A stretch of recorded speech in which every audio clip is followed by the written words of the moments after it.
Well, what a pleasure it is to share this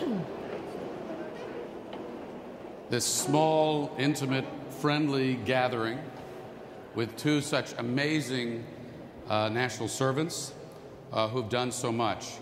I've had the opportunity to talk to you both in many settings through my years at CNN and since, and so I'm very much looking forward to how we and you connect the dots this evening in terms of America's role in the world, making the case for diplomacy and development, and where you see this all going.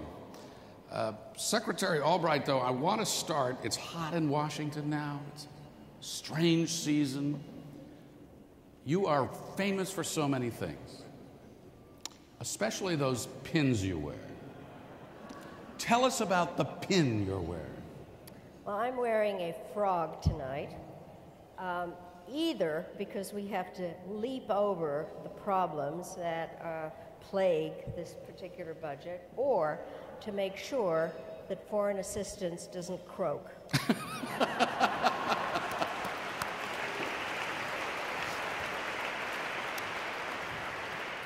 Where's your pin? She has all the pins. Secretary Albright, let's start with you. But I have to say, one of the reasons when Colin and I were both on the Principals Committee, and he would walk in there with all his medals, and I was a mere mortal female civilian, I figured I needed some help. Are those...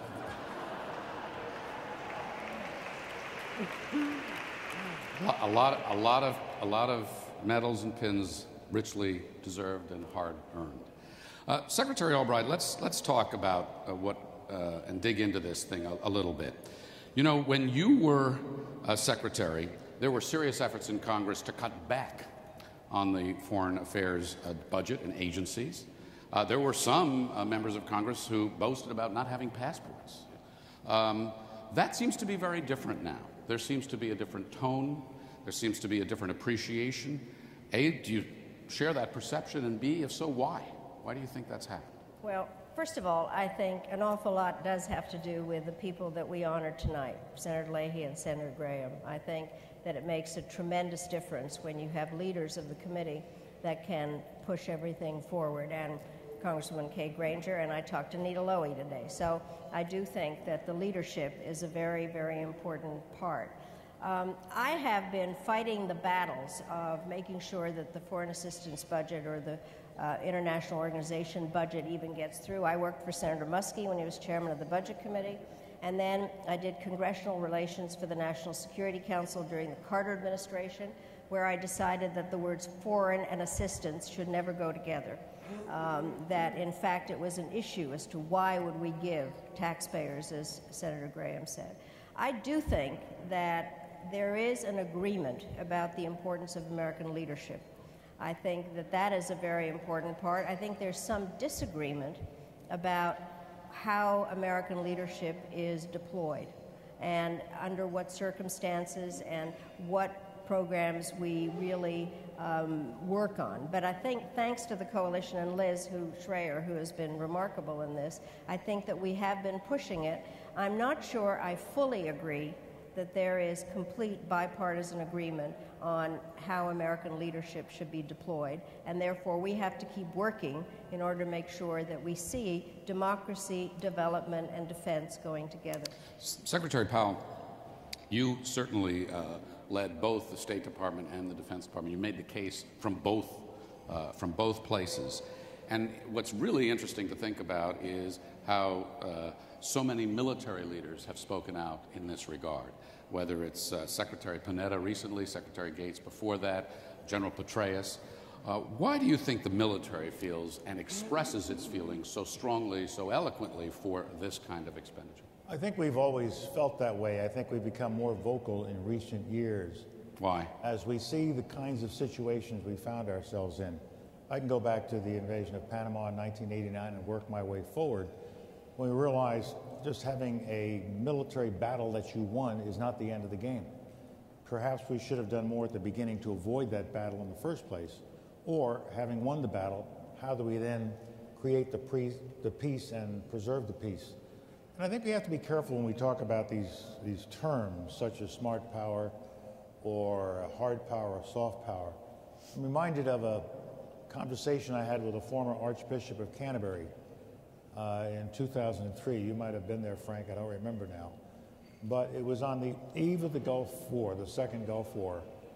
And the Archbishop stood up and said, well, General Powell, why don't we just use soft power? Why do we have to use hard power?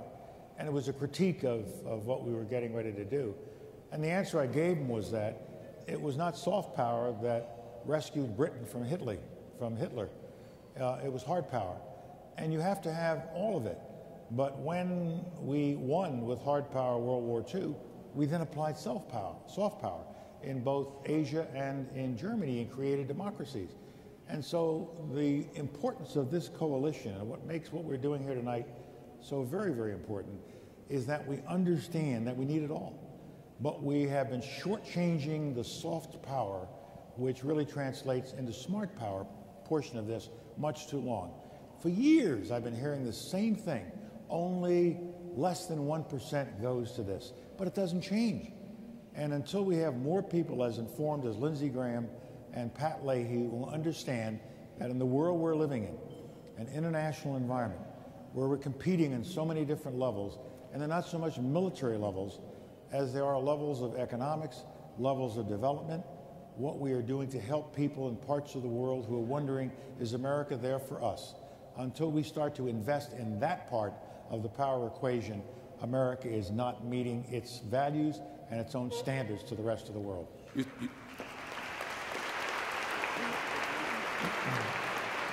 You said something very, very important just now, and it's actually would be a great challenge to Senator Leahy and Senator Graham when they're doing their job, and that is we need it all.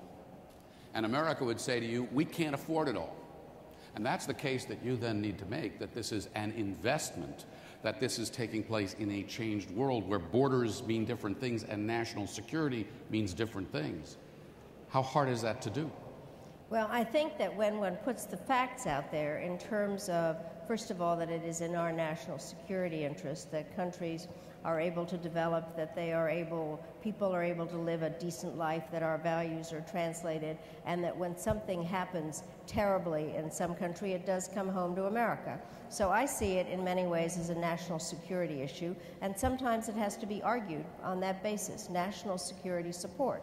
Then there are also a lot of constituencies in this country who see it differently. We've talked about the religious community. I think the faith-based community has been very supportive because they don't want to see people suffer, and we have always talked about assistance to the poorest of the poor. And I think you have to present it to the different constituencies in language that makes sense to them. It is not that much money. It really is not.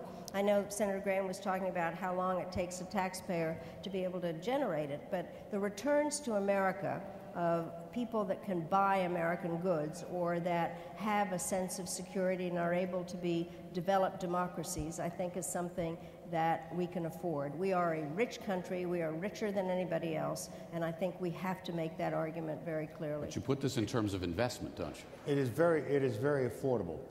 One of the problems I had when I was chairman, it was always set up as a competition between defense spending and foreign assistance and other State Department spending. When you say set up as a competition, you mean on the Hill or in the budget process? People always wanted to say you're taking money from defense and just wasting it at the State Department. It was only when I became Secretary of State that I realized that was idiotic. But I really... to have this discussion. I would like to have been there. Well, I really knew it as chairman of the Joint Chiefs of Staff as well, because I've often been called the reluctant general because I'm trying to see if we can find peaceful ways to avoid conflict, and I think we all should do that. And there are peaceful ways, but it takes investment.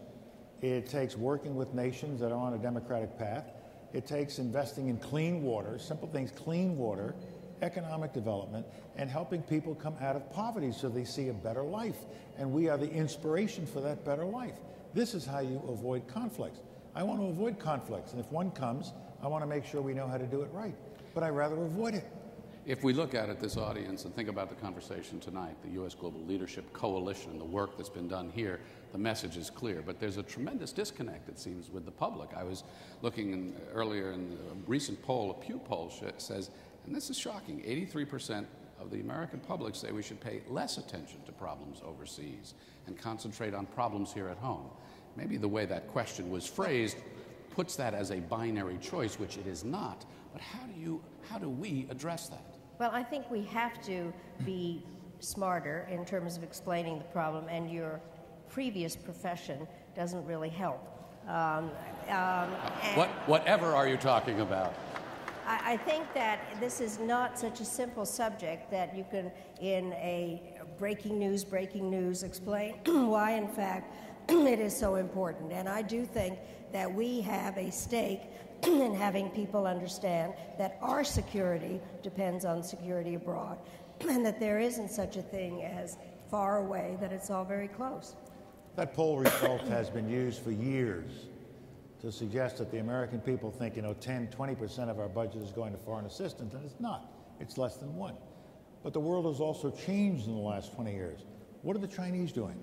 They're going around the world using their smart power, their soft power, to secure their mineral resources, to secure farmland for food for the Chinese people.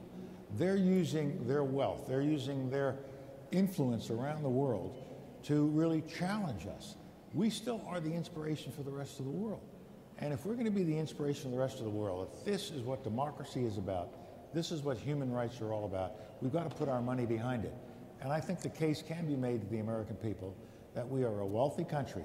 We can afford this.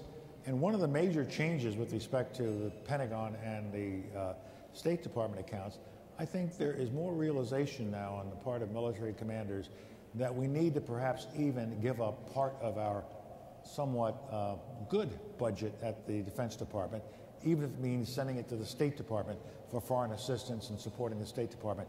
When we had these difficulties in Iran and Afghanistan recently, and they said, we need the State Department, we need AID. Well, guess what? There isn't that much State Department, there isn't that much AID to send to these places.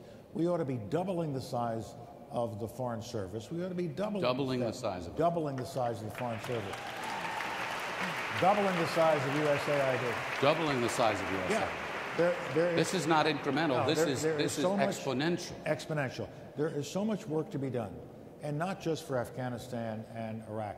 There are so many things we could be doing around the world right now to bring people up out of disease, out of poverty.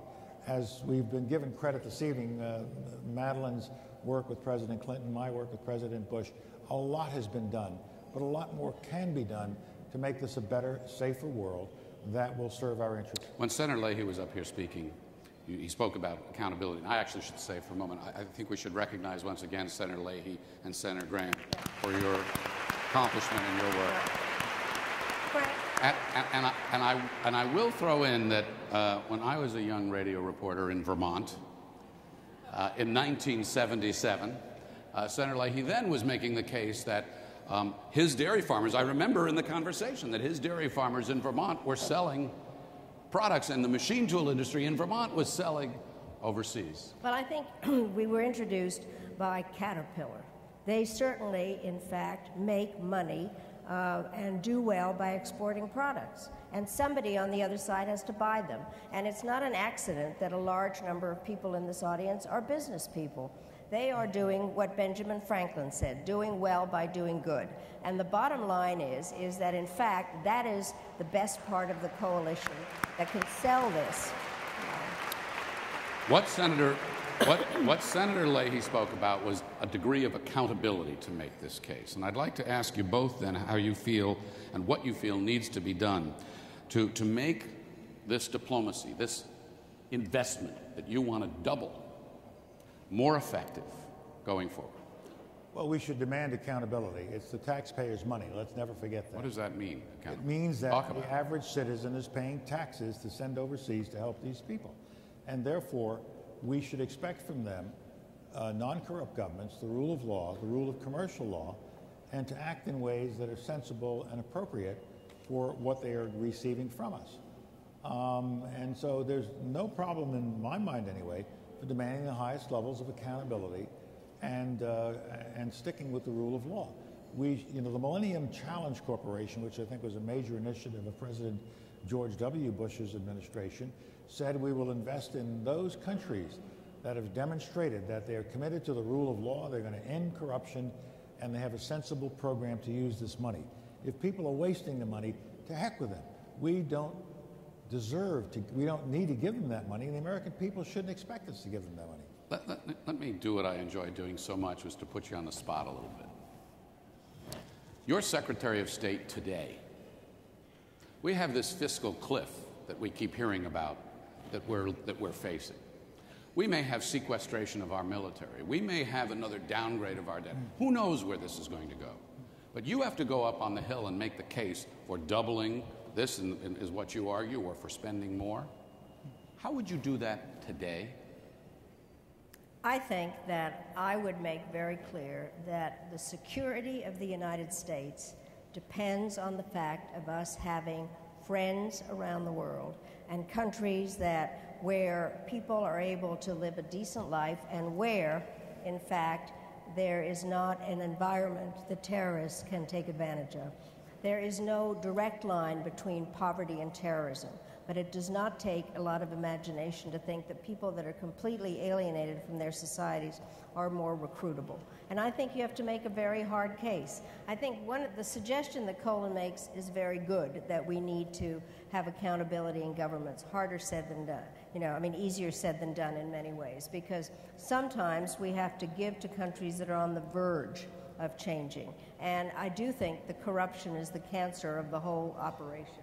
And the question is how, in fact, you get the institutional structures that make these things viable in countries. But I think we have to put it flat on the line that Americans are better off when other countries do not have people that are susceptible to being corrupted or taken over by terrorist organizations. I would also make the argument that the Cold War is over. There is no peer competitor out there with any intent or capability to threaten the continued existence of the United States of America. We're in a different kind of competition with others in the world right now. But we still are that nation that gives inspiration to the rest of the world, to people who are still striving for freedom and democracy. And when I see what the Chinese are doing, for example, and they're not going to be our enemy, they've got too many of their own problems. But when I see what they are doing with their power, with their influence, with their soft power, not so much their hard power, their soft power, I would say to my friends in Congress, we've got to be out there in that playing field. People are looking to us. What are we doing to help them with poverty, with clean water? What are we doing to help them educate their children, getting access to the electronic revolution that has taken place? This is in our interest. It is an economic matter. The most powerful political force at work today is economics, not the size of the army, but who is creating the most wealth for their people. And we have to participate in that world, and that world requires more investment in the soft power part of smart power. I also think we have to make an even larger argument. We are sitting in a building named for Ronald Reagan. And inside this building is the Wilson Institute, Woodrow Wilson. Is there anything more bipartisan than that combination? So the bottom line... And one of the largest buildings in Washington, right, we should put. But I think one of the issues here, you're talking about the cliff. It's more than foreign aid. We are completely bound up by the arguments that are going on in the city that are embarrassing to the position of the United States in the world. I am chairman of the board of the National Democratic Institute. We go and we talk about what democracy is about, and we say one of the major aspects of democracy is compromise. And they say, yeah, like you guys. So the bottom line is And you say what? Well, we got a problem. And the bottom line is that we have a huge issue in terms, and I agree with our issue is, what is our economic security? What does it depend on? And it depends on us straightening out the budget situation, and people have to pay taxes.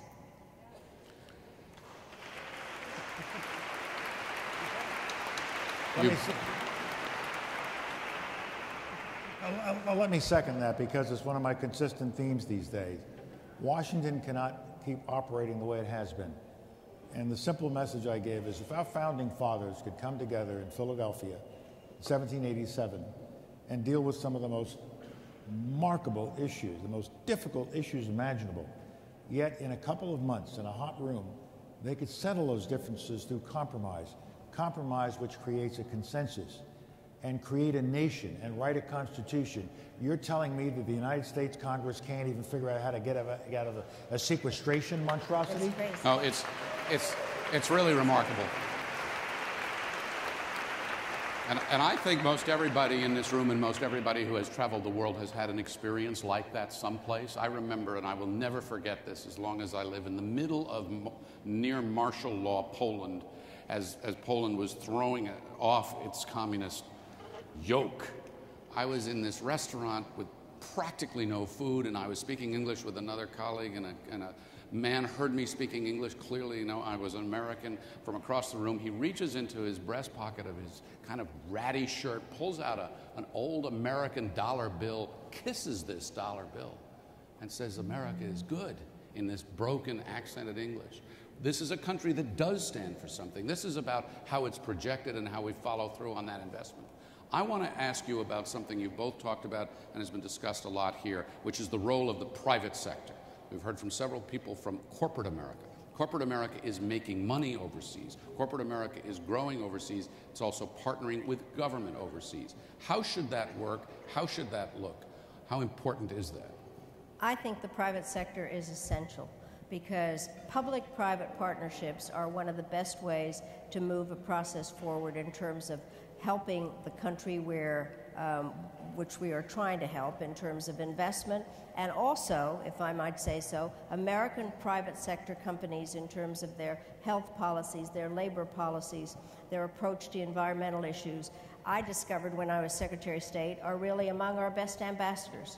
And so private-public partnerships are very important. I am now heading something called the Partners for a New Beginning that Secretary Clinton asked me to head. Mukhtar Kent of Coca-Cola is the vice chair, as the sector of the private sector that really is able to do a lot of good in partnership with the government, both our government and the governments overseas. And there is a profit motive to doing it. I think corporate social responsibility works along with having good business. So I think it's vital. I couldn't agree more with Madeline. The great wealth of our nation is in the private sector, not in the government.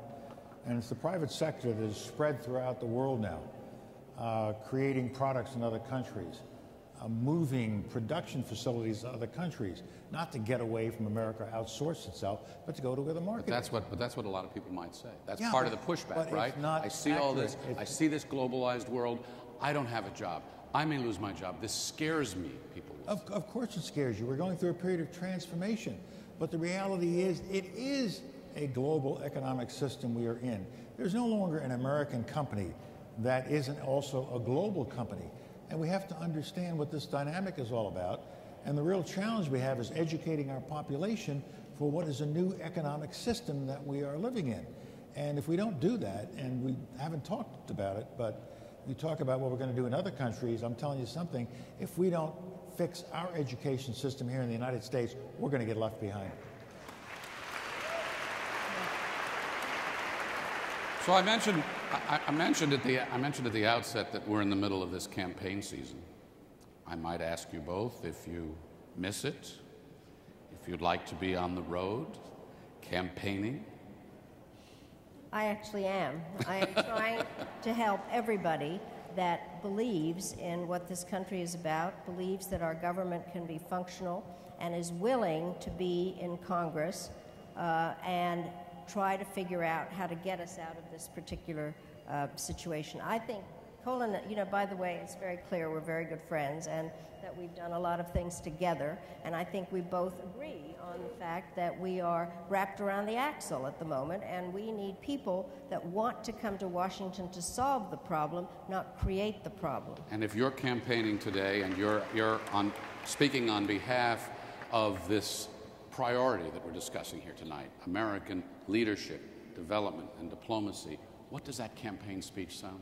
The campaign speech says, first and foremost, let's remember it's economic development that is the most powerful political force at work in the world today, not the size of the army. And what we have to do is fix our economy and do whatever that takes with government policies, fiscal policies, and corporate policies, and it's really going to be fixed by America's businesses and corporations. Secondly, we've got to do something with our immigration policy. We can't pretend that we are not a nation of immigrants. We always have been. It's been our greatest strength, and we don't understand the importance of fixing this problem that we have. We need to internalize that as of earlier this year, the majority of youngsters born in America are born of immigrant and minority families. And in one generation, the majority of all Americans will be of another so-called diverse culture. And that's the way, but we're the only nation on earth who can handle something like this. Europe can't do it. Only America has a tradition to handle something like that. So we have to prepare ourselves for that kind of a demography that's heading our way. And third, we have to understand that education is key to our success. And education is not just pay teachers more, fix the schools. Education has to be driven down to prenatal time. It has to be driven down so that we all understand that education begins in a home of loving people who bring a child in the world in an atmosphere of love and are prepared to give that child what's necessary to be successful in life. And don't just blame teachers and schools. It's the entire community that has a responsibility. A few years ago, 6 weeks before the last election, you gathered, the two of you, with 3 other former secretaries of state at the George Washington University for a conversation we enjoyed together. And I asked you at the time, what was your advice to the next president? What was your comment, your message to the next president? And everybody had an answer, but you had the best one. And it was, remember, you wanted this job.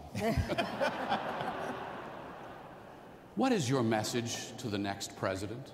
To what we will face, what this country will face, thinking about this changing world, this more diverse world, this more globalized world? Well, I think that I'm looking at a sign there that says, invest in our future. And I think that our next president, who is the same president that we have now, or the other one who's running. But I basically believe that that is the message, that it is very important. I agree with Colin on education, and that there have to be explanations of why the policies are an investment in the future and not trying to undo the past. And that the issue here is how to make sure that America, as always, is looking forward. I do think that is our strength. And so that would be my message, and that it is policies that really invest in our future across the board, and our future depends on the stability and security of people in other countries. That is the hard message. It isn't just us, but we are all together in this, and that we have to invest also in the future of other countries to make ourselves more secure. And your message to the next president? You tried this last time, too, if you recall. My message, and what I try to do as I travel around the country and speak, is talk about American values, talk about the unique place that America occupies on the world stage. Question I get all the time, are we still number one? And my answer is not like we used to be. There's now a number 2, 3, and 4, and 2, 3, and 4 used to be 15, 16, and 17. But China has risen. Other nations are rising. I think that's terrific. It means they're bringing their people up out of poverty. But I tell all my audiences that we still are that, if I can use a Reagan-esque expression, that shining city on the hill, that place that people look to for inspiration. And we must never lose that position. So I would say to the next president, first and foremost, before we can fully occupy that shining place on the hill, we've got to fix our economy. Our people are unhappy. Our people are unhappy because the economy is not doing what we think it should do. And the other thing I would point out to the president is somehow you've got to find a way to get beyond the political fighting that is taking place in this town, where they have been out to, whoever you are, go after the president in a very, very personal way. Not just policies, but for the purpose of destruction. Not for the purpose of debating strong views, pro and con, but for destruction. We have got to get past this politics of destruction And we have got to also, as Mr. President, I don't know how you do this, but you got to figure a way to bring the American media system under control so it is concerned with informing us and not just fighting for market share and the latest story of the day about what Britney Spears is doing. I will join you with that. I think we need to tell this story. We need to tell it imaginatively, creatively, positively, and responsibly. We need to engage America in the world, which is where it belongs. I'd like to thank, because we're going to bring this to a close now, General Powell, Secretary Albright, as always, for a thoughtful, candid, and really remarkable conversation. Thank you both. You did it again, darling.